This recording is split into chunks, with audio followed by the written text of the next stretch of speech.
Welcome to the program. And after hosing down the damaging mining tax issue in the shadow of the recent election, the Gillard Government was headed for trouble with the miners again today, as BHP Billiton made clear it may well walk away from the revamped mining resource rent tax. It argues the government is trying to renege on an agreement to refund all state mining royalties under the deal struck before the election. Rio Tinto joined the fray, arguing if you can't trust the government, who can you trust? And in a sign that both sides may be digging in, Resources Minister Martin Ferguson emphasised that the agreement with the miners was very clear, that state royalty refunds would be strictly limited. Whoever blinks first stands to lose a lot of money. Business editor Greg Hoy reports. If you can't trust government, who can you trust? It was meant to be a good news day for mining, as Rio Tinto, just days after axing its huge iron ore joint venture with BHP Billiton in the Pilbara, announced instead it would invest $3.1 billion US, ramping up its own production by a massive 50%. Look, this project will be the largest mining project that Australia has ever seen. It's of a huge dimension.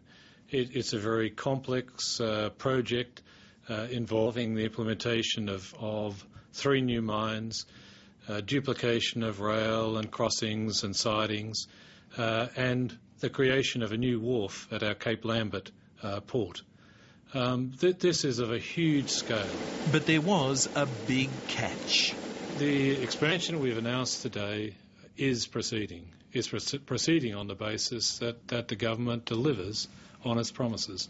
Meaning such investment would depend on the federal government honouring a pre-election deal on the mining tax. I'm pleased to report to the Australian people that today we have a breakthrough agreement. The big miners insist that the federal government promised that under the mining tax all future increases in state mining royalties would be refunded. But the government has a far less costly interpretation of the concessions it made in its peace deal with the miners. We've said all along we'll credit existing royalties and scheduled increases, and the Policy Transition Group is going to advise government on the best way to provide certainty to the industry given that policy setting. Now, in implementing the Minerals Resource Rent Tax, we obviously won't be giving a green light to state and territory governments to increase their royalties in a way which means the federal government effectively foots the bill. This is no slight difference of opinion, more a chasm between miners and ministers. At stake is not only the truce with the big miners, but the so-called Minerals Resource Rent Tax itself, which the government is hoping will yield $10.5 billion in its first 2 years to fund policy measures such as a cut to the company tax rate and a 3% increase in superannuation contributions. Though he wouldn't be interviewed, Resources Minister Martin Ferguson today suggested the deal was clear in that only state mining royalties existing or proposed by May 2nd would be refunded. But the miners say that the deal was all future state royalties. I believe that we have a very clear heads of agreement with the government. That was the basis of moving the tax forward. It's the basis of us committing to this project. And as I mentioned, we have a promise by government that the heads of agreement will be the basis of the implementation. If you can't trust government, who can you trust? Not surprisingly, it's hear from the opposition. This morning we've seen clear indication of Julia Gillard trying to walk away from the deal she's done with the mining industry.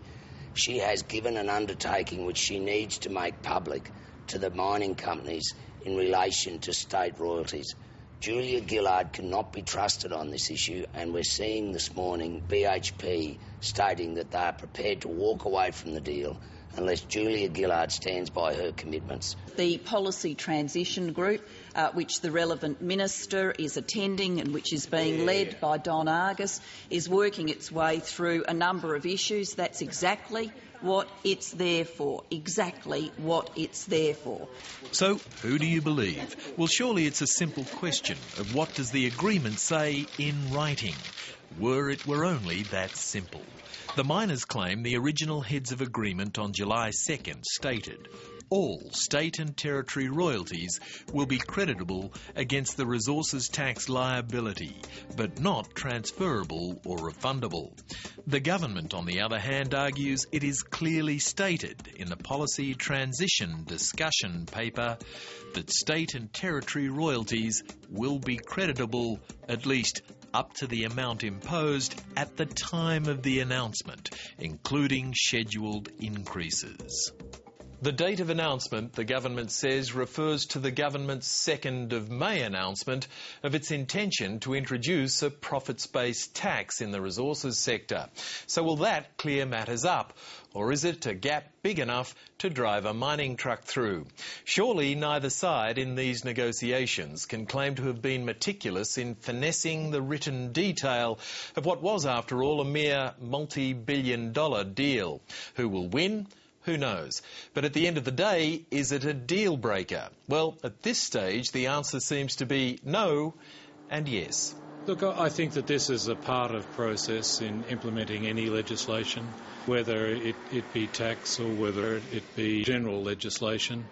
This happens. I'm expecting that the government will deliver on its promises. I think this is part of the argy-bargy that one sees during the implementation of what's a fairly significant change to the tax regime for the mining industry.